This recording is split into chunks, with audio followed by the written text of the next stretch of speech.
नमस्कार। आज हम योगी जी की कुंडली के विषय में चर्चा करेंगे कि उनके जीवन में कौन कौन से योग थे जिससे उन्होंने संन्यास लिया, और दशा भी देखेंगे इनकी कैसी दशा चल रही थी और कैसी दशा चल रही है। तो अभी देखेंगे तो योगी जी के लगन पे ही केतु है, ठीक है। और लगन पे केतु हो तो इंसान अकेलापन रहता है, संन्यास की उसकी इच्छा रहती है। तो इसलिए योगी जी ने संन्यास लिया, और गुरु केतु का योग है। गुरु पंचम का है और केतु लगन का है। इस वजह से योगी जी ने संन्यास लिया और संन्यास की तरफ उनका रुझान रहा। और पंचम का जो गुरु है, इसीलिए इनको पंचम का गुरु, और इस पे सूर्य की दृष्टि 11वें भाव में बैठकर, इसलिए इनको ना संप्रदाय का इसने महंत भी बनाए। ये बहुत आगे गए।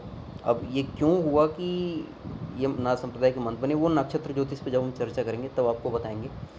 कोई भी ग्रह कैसा फल देगा या वो कितना आगे, उसकी क्षमता कितनी है, वो नक्षत्र ज्योतिष से ही अंदाज़ा लगता है। जैसे बहुत सारे व्यक्तियों के जीवन में केतु और गुरु का ये योग हुआ कि केतु लगन का है और गुरु पंचम का, पर सारे बहुत बड़े पद पे नहीं जा पाए धार्मिक चीज़ों में। और योगी जी क्यों गए, ये अगर आपको देखना है कोई ग्रह कितना अच्छा फल देगा तो उसके लिए नक्षत्रों का प्रयोग करना पड़ता है। वो मैं आपको कभी आगे की वीडियोज में बताऊँगा। फिर देखें तो योगी जी के चतुर्थ भाव में चंद्रमा है, तो इनकी माता से इनका काफ़ी लगाव रहा होगा बचपन में, ठीक है, और मार्मिक संबंध रहा होगा। चंद्रमा का एक उस चंद्रमा इसका कारक होता है कि जहाँ भी बैठता है उस भाव के कारक से इंसान का बहुत जुड़ाव होता है, और इसीलिए अपनी मातृभूमि से भी योगी जी को बहुत प्रेम है। और चतुर्थ में चंद्रमा हो तो इंसान अपने देश से देशभक्ति उसमें बहुत ज़्यादा होती है, ठीक है। सप्तम भाव में देखेंगे तो मंगल और राहु है, इसलिए योगी जी की शादी नहीं होने दी इसमें, ठीक है। और यही नहीं, जो इनका सप्तमेश भी है वो भी 11वें भाव में सूर्य के साथ बैठा है, तो ये कुछ कारण रहे जिसकी वजह से योगी जी की शादी नहीं हुई। और लगन में केतु है तो इस वजह से उनकी इच्छा भी नहीं थी, घर परिवार के मोह माया से वो दूर रहे, ठीक है। और राहु और मंगल का योग भी बन रहा है सप्तम में, तो ऐसा इंसान थोड़ा गुस्से वाला होता है, अग्रेसिव होता है नेचर में।